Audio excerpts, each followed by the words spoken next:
Hello everyone, आज हम पढ़ने वाले हैं about the rate of a reaction along with rate of appearance and disappearance.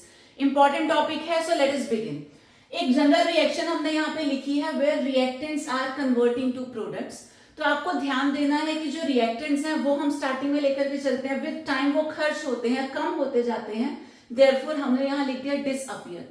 Products जो होते हैं स्टार्टिंग में तो होते ही नहीं है हमारे पास, लेकिन विद टाइम वो बढ़ते जाते हैं, तो हमने लिख दिया अपीयर या फिर वो फॉर्म हो जाते हैं। तो जो रेट ऑफ अपीयरेंस है this is for the products, इसको रेट ऑफ फॉर्मेशन भी बोलते हैं। और रेट ऑफ डिसअपीयरेंस का मतलब हम लोग बात कर रहे हैं रिएक्टेंट्स की। अब एक रिएक्शन की हम बात करते हैं। सपोज हमने लिखा N2 + 3H2 gives 2NH3। कोई भी रिएक्शन अगर हम लेते हैं तो जो रेट ऑफ रिएक्शन है, ये फर्स्ट वाला टॉपिक, रेट ऑफ रिएक्शन, इसे हम किसी भी स्पीशीज के टर्म्स में कैलकुलेट कर सकते हैं।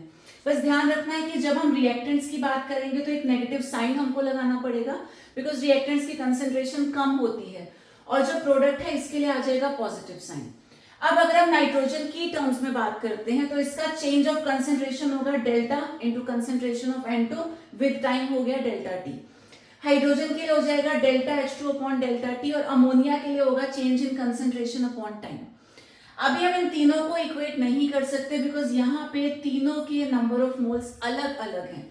नाइट्रोजन का 1 मोल है, हाइड्रोजन के 3 मोल्स हैं, whereas ammonia is got 2 moles. तो ये इक्वल तो नहीं है, क्योंकि इन सबकी जो स्पीड है या जो रेट है फॉर्मेशन का या डिसअपीयरेंस का, वो सबका अलग अलग है। तो अगर हम इनको इक्वल बनाना चाहते हैं तो हम सबका 1 मोल लेकर के चलेंगे। तो नाइट्रोजन का तो 1 मोल है, वहां कोई प्रॉब्लम नहीं है, लेकिन क्योंकि हाइड्रोजन के हमारे पास 3 मोल्स हैं तो हमने 1/3 कर दिया। 1/3 का मतलब 3 से डिवाइड किया, तो ये भी 1 मोल की वैल्यू आ गई। सिमिलरली अमोनिया के हमारे पास 2 मोल्स हैं तो हमने 2 से इसको डिवाइड कर दिया, तो ये भी कितना आ गया, 1 मोल की वैल्यू। तो जब हमने सबके लिए 1 मोल कैलकुलेट किया तब हम इसको इक्वेट कर सकते हैं।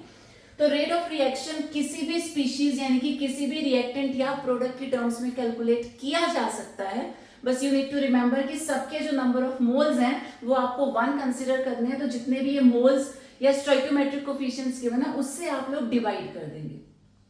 अब ये एक टर्म को वहां लिख दिया मैंने -1/3 delta H2 upon delta T.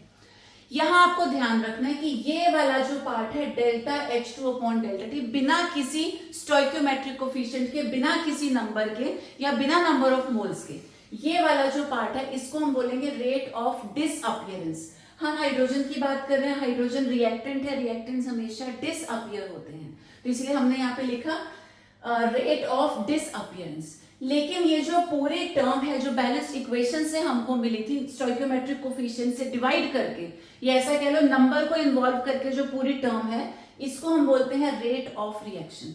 Similarly अगर हम इस वाली टर्म की बात करते हैं 1/2 delta NH3 upon delta T, यहाँ पे ये वाला जो पार्ट है delta NH3 upon delta T, बिना किसी नंबर के, बिना स्टोइकोमेट्रिक कोफिशिएंट के, ये होगा रेट ऑफ अपीयरेंस। NH3 जो है वो प्रोडक्ट है, प्रोडक्ट हमेशा अपीयर होते हैं, तो हम क्या बोलेंगे, रेट ऑफ अपीयरेंस।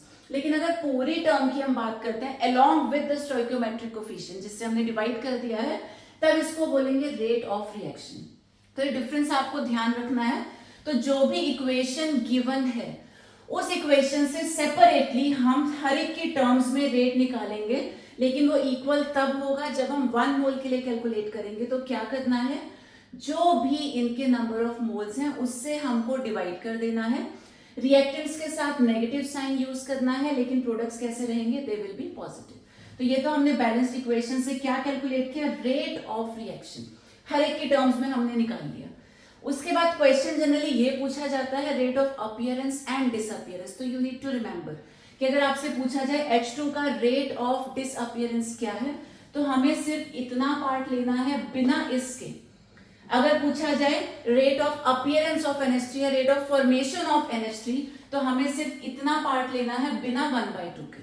और अगर रेट ऑफ रिएक्शन पूछा जाएगा तब हमें इनको भी इन्वॉल्व करना है। और ये जो फर्स्ट वाला केस है delta N2 upon delta T, यहाँ पर क्योंकि नंबर ऑफ मोल्स इसके 1 है, तो यहाँ रेट ऑफ डिसअपीयरेंस भी इतना ही होगा और रेट ऑफ रिएक्शन भी इतना ही होगा, यहाँ कोई चेंज नहीं है।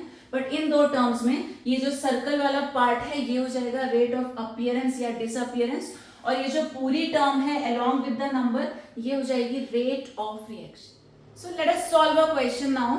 तो यहाँ पे एक इक्वेशन दे रखी है 2a gives b 4b plus c, concentration of b increases by 5 into 10 to the power minus 3 mole per liter in 10 seconds। तो b की कंसेंट्रेशन गिवन है, चेंज इन कंसेंट्रेशन, साथ में टाइम दे रखा है, आपको ये तीन चीजें कैलकुलेट करनी है। तो let's move on the first part, जहां पे हमें कैलकुलेट करना है रेट ऑफ अपीयरेंस।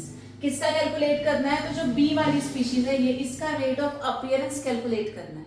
तो यू मस्ट रिमेंबर कि जब भी हम रेट ऑफ अपीयरेंस या डिसअपीयरेंस कैलकुलेट करते हैं वहां कोई भी नंबर इन्वॉल्व नहीं होता। जो नंबर ऑफ मोल्स है, ये जो स्टोइकोमेट्रिक कोफिशिएंट है, ये यूज नहीं होता। तो रेट ऑफ अपीयरेंस का मतलब सिंपली क्या हो जाएगा, यहाँ प्लस आएगा delta B upon delta T, change in concentration with time. और क्योंकि ये प्रोडक्ट है, प्रोडक्ट में हमेशा हम यूज करते हैं प्लस साइन, तो नंबर ऑफ मोल्स को हमने यहाँ पे यूज नहीं किया। ये हो जाएगा rate of appearance and this will be equal to change in concentration with time. तो ये आ गया 5 into 10 to the power minus 4 मोल पर लीटर पर सेकेंड। उसके बाद हमसे पूछा जा रहा है रेट ऑफ रिएक्शन। तो रेट ऑफ रिएक्शन के लिए आपको बताया था कि ये हर एक स्पीशीज की टर्म्स में हम कैलकुलेट कर सकते हैं। तो एक बार लिख करके देख लेते हैं। अगर ए की टर्म्स में हम बात करेंगे, this will be -1/2 delta A by delta T. अगर बी की टर्म्स में बात होगी तो प्लस हो जाएगा, it will be +1/4 delta B upon delta T. और सी की टर्म्स में बात होगी, कोई नंबर तो है नहीं, यहाँ पे कोई भी मोल नहीं है, स्टोइकोमेट्रिक कोफिशिएंट नहीं है, तो ये सिंपली हो जाएगा delta C by delta T. तो रेट ऑफ रिएक्शन जो है तीनों की टर्म्स में हम निकाल सकते हैं, किसी एक की भी टर्म्स में। अब जो वैल्यू गिवन है वो किसकी गिवन है, बी की वैल्यू है, तो यानी कि will be using this entire term. तो अगर रेट ऑफ रिएक्शन कैलकुलेट करना है, हमें पता है this is equal to 1/4 delta B upon delta T, यानी कि 1/4 delta B upon delta T की वैल्यू हम लोग कैलकुलेट कर चुके हैं, जो कि हमको मिला था 5 into 10 to the power -4। तो ये कैलकुलेट करने पे आ जाएगा approx 1.25 into 10 to the power -4। ये हो गया रेट ऑफ रिएक्शन। इसके बाद आपसे पूछा जा रहा है rate of disappearance of it, rate of disappearance. ठीक है, अब आपसे ए की टर्म्स में पूछा जा रहा है। ए की तो वैल्यू गिवन है ही नहीं, यानी कि इसको बी के साथ कंपेयर करके सॉल्व करना पड़ेगा। जैसे बी की तो वैल्यू गिवन थी तो हमने डायरेक्ट उसको यूज कर लिया, लेकिन जब आपसे पूछा है रेट ऑफ डिसअपीयरेंस ऑफ ए, अब ए की कंसेंट्रेशन गिवन नहीं है तो डायरेक्टली हम लोग सॉल्व नहीं कर सकते। इन दैट केस हम ये वाली टर्म और ये वाली टर्म को कंपेयर कर लेंगे। तो हम ऐसा लिख सकते हैं -1/2 delta A upon delta T is equal to 1/4 delta T upon delta T. अभी तो हमने दोनों को इक्वेट करके लिखा। फाइंड करना है रेट ऑफ डिसअपीयरेंस ऑफ ए का डिसअपीयरेंस। अब उसके लिए मैंने आपको बताया सिर्फ ये वाला पार्ट होता है विदाउट एनी नंबर, तो ये हमें कैलकुलेट करना है, यानी कि इसको हटा देना पड़ेगा। तो जब 2 इधर जाएगा मल्टीप्लाई हो जाएगा तो हमें क्या मिलेगा, delta A upon delta T is equal to 2/4 delta B upon delta T. 2/4 का मतलब हो गया 1/2, और ये delta B upon delta T की वैल्यू हम कैलकुलेट ऑलरेडी कर चुके हैं, which is 5 into 10 to the power -4। तो इसे कैलकुलेट करके the final result will be 2.5 into 10 to the power -4। Moving on to the next question. 4NH3 plus 5O2 gives 4NO plus 6 moles of H2O। यहाँ पे rate of formation of NO, ये जो species है product वाली, इसका rate of formation दे रखा है and they are asking you to find rate of disappearance of oxygen. तो ये हमें कैलकुलेट करना है। तो सबसे इजी काम क्या होता है, हम लोग फाइंड कर लेंगे रेट ऑफ रिएक्शन। हर एक स्पीशीज को वैसे तो यूज कर सकते हैं, कोई प्रॉब्लम नहीं है। अब आप चाहें तो डायरेक्टली इन दोनों को लिख सकते हैं, बिकॉज हमें पता है इसकी वैल्यू गिवन है और इसकी वैल्यू कैलकुलेट करनी है। और ऐसे नहीं भी समझ में आता तो आप सबको इक्वेट करके लिख सकते हैं पहले रेट ऑफ रिएक्शन में, उसके बाद आप कंपेयर कर सकते हैं। तो अभी पता है इन दोनों की बात हो रही है, तो हम लिख सकते हैं -1/5 delta O2 by delta T, क्योंकि ये रिएक्टेंट है तो माइनस साइन आ गया, ये प्रोडक्ट है प्लस साइन रहेगा, और यहाँ 4 से डिवाइड कर देंगे delta NO by delta T. अब देख लेते हैं गिवन क्या है। तो उन्होंने बोला rate of formation of NO दे रखा है, रेट ऑफ अपीयरेंस। तो हमें पता है रेट ऑफ अपीयरेंस या डिसअपीयरेंस में कोई भी नंबर इन्वॉल्व नहीं होता। तो यानी कि क्या गिवन है, delta NO by delta T, ये दे रखा है 3.6 into 10 to the power -3, this is given. हमें कैलकुलेट करना है rate of disappearance of oxygen. पहले तो हमने रेट ऑफ रिएक्शन निकाला, जहां पे हमने इन दोनों को इक्वेट करके लिख दिया 1 मोल ईच के लिए। अब हमें कैलकुलेट करना है रेट ऑफ डिसअपियरेंस, किसका? ऑक्सीजन का। अब आपको पता है रेट ऑफ डिसअपियरेंस में सिर्फ ये वाला पार्ट कैलकुलेट होगा, ये नंबर साथ में नहीं होना चाहिए, क्योंकि कंपेयर करें तो नंबर को इधर ले जाते हैं, तो हमें क्या मिलेगा? Minus delta O2 by delta T is equal to 5/4 delta NO by delta T, यानी कि 5/4 delta NO by delta T is already given, तो ये हो गया 3.6 इंटू 10⁻³ 4 9 36 होता है, 9 5 45, तो ये आ गया 4.5 इंटू 10⁻³ मोल पर लीटर पर second. We have another question here, 2N2O5 gives 4NO2 plus O2। यहाँ पर गिवन है concentration of NO2 increases by this much value in 6 seconds. तो NO2 की बात हो रही है, we need to calculate rate of reaction. ठीक है, सिंपल है। यहाँ तो आप चाहो तो ऐसा लिख सकते हो, रेट ऑफ रिएक्शन हर एक स्पीशीज की टर्म्स में पहले आप लिख करके देख लो। तो this will be -1/2 delta N2O5 upon delta T is equal to +1/4 delta concentration of NO2 by delta T is equal to delta O2 by delta T. If you wish तो आप हर एक स्पीशीज के टर्म्स में लिख सकते हैं। उसके बाद गिवन क्या है पहले वो चेक कर लेते हैं। इन्होंने दी है NO2 की कंसेंट्रेशन ये, और टाइम दे रखा है 6 सेकेंड्स। तो यहाँ पे यानी कि delta NO2 upon delta T हम कैलकुलेट कर सकते हैं 3 इंटू 10⁻³ अपॉन 6। तो ये आ गया 1/2 यानी कि 0.5 इंटू 10⁻³ कंसेंट्रेशन गिवन थी, टाइम गिवन था, कंसेंट्रेशन अपॉन टाइम हमने कैलकुलेट कर लिया। अब फाइंड करना है रेट ऑफ रिएक्शन। वैसे तो हम किसी की भी टर्म्स में कैलकुलेट कर सकते हैं, बट क्योंकि गिवन वैल्यू NO2 की टर्म्स में है तो ये कैलकुलेट कर लेंगे। Now we know rate of reaction is equal to 1/4 delta NO2 upon delta T. तो 1/4 इसकी वैल्यू हम निकाल चुके हैं, विच इज 0.5 इंटू 10⁻³।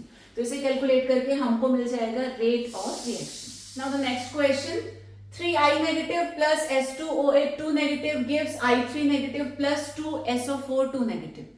यहाँ पर फर्स्ट पार्ट में वो बोलते हैं कि if minus concentration upon time ये दे रखा है, S2O8 2 नेगेटिव की वैल्यू गिवन है, they are asking you to find minus delta I negative upon delta T. ठीक है, इसकी वैल्यू गिवन है और ये वो पूछ रहे हैं आपसे। तीसरी बात हो रही है सल्फेट की, तो almost all the species use हो रही है I3 नेगेटिव के अलावा।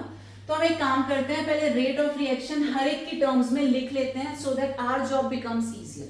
तो इसके टर्म्स में क्या हो जाएगा? -1/3 delta I negative upon delta T, यहाँ हो जाएगा minus delta S2O8 2 negative upon delta T, यहाँ होगा plus delta I3 negative upon delta T, और लास्ट में हो जाएगा 1/2 delta SO4 2 negative upon delta T. ठीक है, ये तो हमने रेट ऑफ रिएक्शन कैलकुलेट किया हर एक स्पीशीज के टर्म्स में। Now moving on to the first part, वो बोलते हैं इसकी वैल्यू दे रखी है उन्होंने, फाइंड क्या करना है? I नेगेटिव वाला। तो क्यों ना हम इसको और इसको कंपेयर कर लें, क्योंकि एक की वैल्यू गिवन है, दूसरे की फाइंड करनी है। तो जब इन दोनों को कंपेयर करेंगे तो ये ऐसा मिल गया, this is equal to minus delta S2O8 2 negative upon delta T, cancel out भी कर देते हैं। अब हमें ये पार्ट कैलकुलेट करना है, तो 3 इधर आके मल्टीप्लाई हो जाएगा, I negative upon delta T is equal to 3 into delta S2O8 2 negative upon delta T, यानी कि 3 इंटू इस पार्ट की वैल्यू तो गिवन है 1.5 इंटू 10⁻³ तो ये आ गया 4.5 इंटू 10⁻³ मोल पर लीटर पर second. Now in the second part they are asking you to find the rate of formation of sulfate ions। ठीक है, अब इस वाले की वैल्यू आपको फाइंड करनी है।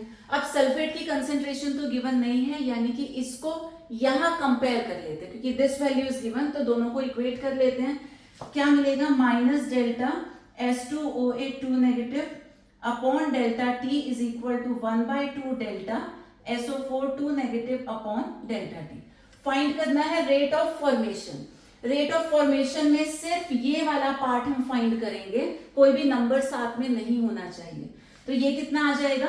यहां से आ जाएगा delta SO4 2 negative upon delta T is equal to 2 into delta S2O8 2 negative upon delta T, यानी कि 2 इंटू, अब ये S2O8 2 negative upon delta T है हमारे पास, which is equal to 1.5 into 10⁻³ तो रिजल्ट आ गया 3 × 10⁻³ मोल पर लीटर पर सेकेंड।